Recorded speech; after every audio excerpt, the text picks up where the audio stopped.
Bonjour à tous. Donc, je fais un peu une suite à mon dernier podcast où j'ai parlé de la polarité féminine, encore une fois, d'être dans l'être. Parce que j'ai vécu d'autres expériences récemment qui ont fait émerger d'autres informations au travers moi. Puis, les polarités sont très présentes pour moi depuis quelques semaines. Là, vous l'avez probablement remarqué, ça revient souvent dans mes podcasts, dans mes vidéos, dans mes posts sur ma page Facebook. Fait que j'apprends à les intégrer de plus en plus, puis les compréhensions sont là. Donc, je vais essayer de transmettre ces enseignements-là de façon fluide au travers les expériences que j'ai vécues qui s'entremêlent, s'entrecroisent, mais qui créent un tout au bout du compte. Donc, mise en contexte rapide, il y a quelques jours, quelques semaines, j'ai recommencé à voir un homme de mon passé. Avant même qu'il arrive chez moi une de ces journées-là, il y avait quelque chose que je sentais.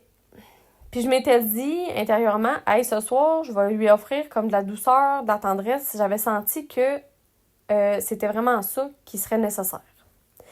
Mais à ce moment-là, je savais pas pourquoi. Je savais pas ce qui allait vraiment se présenter à moi, mais ma conscience, elle, savait. Fait que j'avais pas encore l'information tangible en avant de moi, mais j'étais déjà en train de me placer dans une posture d'accueil pour lui. Puis quand il est arrivé chez moi, ben tout s'est confirmé. Il est arrivé en me disant que il avait froid, il y avait des frissons dans le corps, il était juste pas capable de se réchauffer, puis ça a été ça pour toute la soirée. Puis ça m'a frappée quand il m'a dit ça parce que d'habitude, ben c'est quelqu'un qui a super chaud. Puis là, il était gelé ben raide. Fait qu'à ce moment-là, ce que j'ai vu, ben c'est qu'il était descendu dans sa vulnérabilité, qui était vraiment très vulnérable, très dans ses émotions, dans une perte de contrôle et donc dans sa polarité féminine. Fait que là, tu sais, c'est sûr que pour moi, c'était comme facile. Ça m'a fait ça en pleine face de voir qu'il était dans sa polarité féminine parce que je suis dedans en ce moment. C'est ça que j'intègre, les polarités. Fait que sur le coup, ben, j'ai dit, ah, ben tu vois, en ce moment, t'es dans ta polarité féminine. Puis à ce moment-là, ben, j'avais pas encore tout compris, mais j'observais, je ressentais ce qui était là, je laissais l'expérience se vivre. Fait que je lui ai offert ce que je sentais justement au début avant qu'il arrive. Je lui ai offert de la douceur, de la tendresse, de la lenteur. Fait que j'ai fait un massage. Pas pour réparer, pas pour le sauver, juste pour être là pour lui. Puis très rapidement, ben, il est devenu rigide et fermé à ce que je lui offrais. Il m'a dit être incapable de recevoir et même de donner dans cet instant-là. Puis ça le rendait vraiment comme inconfortable.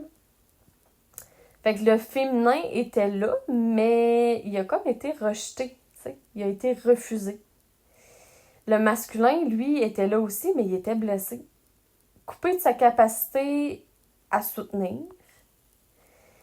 Puis là, son système nerveux a fait ce qu'il savait faire pour survivre dans un moment comme ça. Ben, il a figé. Il a juste figé devant moi. Plus de mots, plus de mouvement, plus de circulation entre nous deux.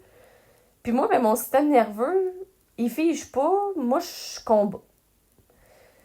Fait que j'en ai parlé, je pense, justement, dans un autre podcast, du fight, flight or freeze. Tu sais, c'est une méthode pour le système nerveux qui est en survie de combattre, de fuir ou de figer. Ben lui, à ce moment-là, il a figé, puis moi, j'ai combattu. Fait qu'aussitôt que j'ai vu qu'il a figé, ben mon réflexe, ça a été de vouloir comprendre qu'est-ce qui était là. C'est quoi qui se passe, tu sais, de poser des questions, de chercher une réponse. Fait que dis-moi ce qui se passe, parle-moi, tu sais. Mais lui, il pouvait pas. Puis là, il y a un détail qui est devenu très parlant après coup, c'est que pendant que lui, il était gelé, ben moi, j'avais chaud, là. J'avais tellement chaud, puis je suais. Fait que dans le fond, lui était dans sa polarité féminine, dans la froideur. Et moi, j'étais dans ma polarité masculine, qui est dans la chaleur et dans la présence. Fait que j'étais là pour tenir l'espace pour lui, pour y offrir un espace de sécurité, un safe place, pour permettre à son féminin de se déposer, d'être vulnérable, de vivre les émotions qui étaient là.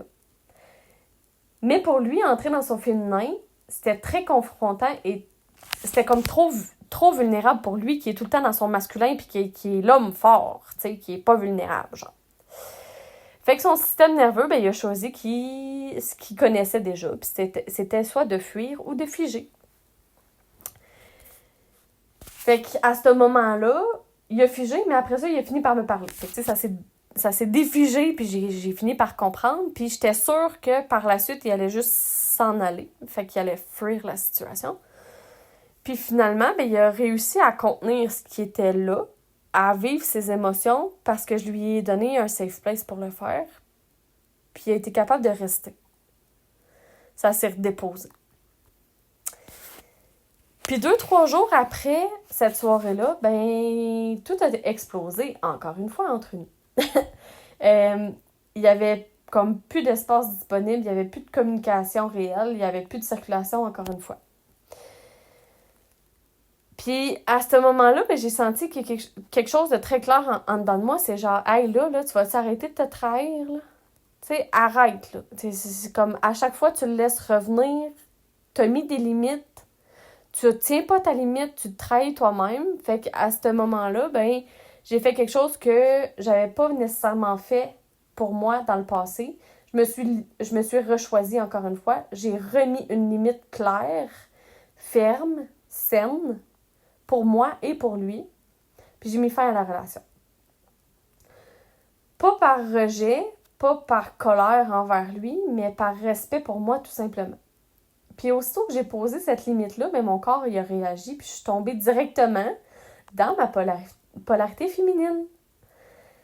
Fait que plus de chaleur, juste dans l'émotion, la vulnérabilité, la tristesse, un peu de culpabilité aussi.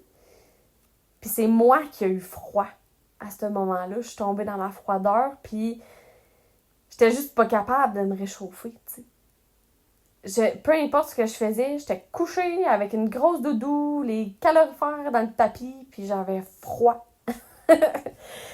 Fait que, malgré tout ce que je faisais, j'étais gelée. Fait que c'est là que j'ai compris encore plus que j'étais dans ma polarité féminine. C'était comme une autre confirmation. Je me disais, ah, il l'a vécu il y a 2-3 jours, puis là, c'est moi qui le vis, tu sais. Puis, à ce moment-là, ben, moi, j'ai pas fui. J'ai pas fui mes émotions. Je me suis pas... j'ai pas fait disparaître les émotions. J'ai pas cherché à comprendre tout ce qui était là. Je me suis juste couchée dans mon lit, dans ma polarité féminine, dans l'être, dans l'accueil. Je me suis assise dans mon cul, puis j'ai laissé les émotions me traverser. J'ai respiré dans mes émotions. J'ai intégré ce qui était là au point zéro. Fait que j'ai accueilli la tristesse, j'ai accueilli la peine, la culpabilité. Au point zéro, même si je sais pas comment. L'impuissance qui est là, je prends la charge de l'impuissance puis je la fais coexister avec les autres charges pour retrouver mon point zéro, pour retrouver le point neutre. Même si c'est inconfortable être dans ces émotions-là, même si j'avais froid. Fait que, avec le recul, ben, je vois très clairement la différence. C'était pas un figement de ma part, c'était pas une... Tu sais, j'ai pas rentré dans une méthode de défense avec mon système nerveux qui aurait figé, qui aurait fui, qui aurait combattu ou peu importe. J'ai juste traversé consciemment tout ce qui était là, dans mon féminin, présente à moi-même, présente dans mon corps, présente à mes émotions, présente à tout ce qui était là. Dans les semaines avant ces 2 événements-là, il y a quelque chose d'autre qui s'est passé aussi. Les nuits ont été très mouvementées, puis j'ai commencé à faire des rêves intenses liés à la mort. Des rêves où j'étais avec une de mes amies, puis je transportais un mort. Comme j'allais sortir un mort de la morgue avec elle. Puis quand j'y en ai parlé, ben elle aussi, elle avait rêvé de la mort. Puis une autre amie avait aussi rêvé de la mort, puis sa mère avait rêvé de la mort. Fait il y avait vraiment quelque chose avec la mort. Mais la mort, c'est le froid aussi, la froideur. Fait que c'est ça. J'étais pas toute seule à vivre tout ça. Fait qu'il y avait clairement quelque chose d'insistant qui était là puis qu'on avait besoin de comprendre. Puis c'est hier matin que tout s'est relié. J'ai fait une vidéo sur mon Facebook disant que c'est quand la dernière fois que tu n'as rien fait? Justement, je parlais de la polarité féminine. C'est quand tu t'es arrêté et que tu n'as rien fait. Puis à ce moment-là, je me suis mise à penser que la plupart des gens ont de la difficulté à ne rien faire. Puis là, j'ai pris beaucoup les exemples de mes clients parce que le nombre de fois que j'ai des clients qui viennent me voir et qui me disent qu'ils sont juste incapables d'arrêter. Puis souvent, le seul moment où ils sont capables de rien faire, c'est quand ils vont se coucher le soir. Puis encore là, il y a plusieurs personnes qui font de l'insomnie et donc de l'anxiété. Ils sont incapables de sortir de la polarité masculine qui est dans le faire. Ça reste là constamment. Puis là, c'est là, à ce moment-là, que j'ai pris mon livre, mon dictionnaire des malaises et maladies, puis j'ai été lire sur l'anxiété. L'anxiété, c'est une peur de l'inconnu, c'est une peur de perte de contrôle. On veut pas perdre le contrôle, c'est sûr. Le contrôle, c'est la polarité masculine, on veut pas perdre ça. Puis, en lisant sur l'anxiété, c'est relié à la peur de la mort et donc la peur de la vie aussi. On a peur de vivre, on a peur de mourir. Puis c'est là que tout a cliqué. Le froid, les frissons, l'insomnie, l'angoisse, la mort, le besoin de contrôle. Toutes les expériences parlaient le même langage. Puis c'est là au début où j'ai dit, je vais essayer de vous raconter puis de transmettre l'enseignement au travers toutes les expériences qui coexistent ensemble. Je trouve ça difficile de ramener tout ça ensemble pour faire bien comprendre mon message, mais je pense que ça devrait être bien, bien reçu, là. Fait que tout ramenait, dans le fond, au système nerveux. Quand on est dans le faire, dans le contrôle, dans l'action constante, c'est le système nerveux sympathique qui est actif. Mais quand tout s'arrête, quand on entre dans l'émotion, dans le féminin, dans le non-savoir, si le corps se sent pas en sécurité, il tombe pas dans le repos. Il tombe dans le figement. Il tombe dans le froid et donc il tombe dans le vagal dorsal. Fait que ça, c'est pas du repos, c'est une stratégie de survie. Puis le vrai repos, c'est le féminin habité, c'est le vagal ventral. Et beaucoup de personnes, beaucoup de corps ne savent pas encore y aller dans le vagal dorsal, puis je m'inclus là-dedans. Là.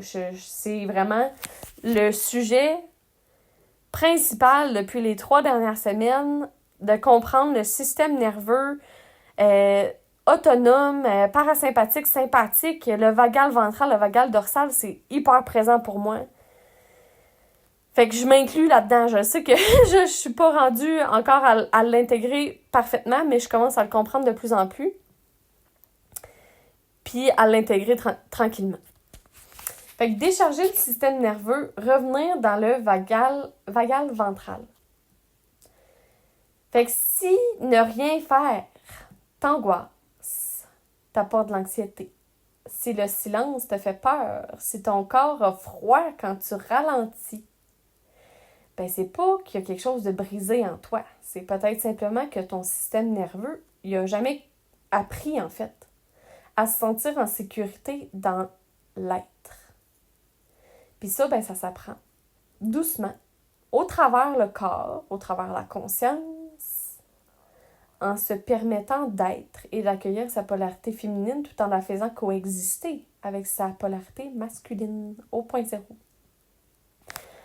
Alors, voilà ce que j'avais à vous transmettre aujourd'hui. Merci de m'avoir écouté et on se voit sur un prochain épisode.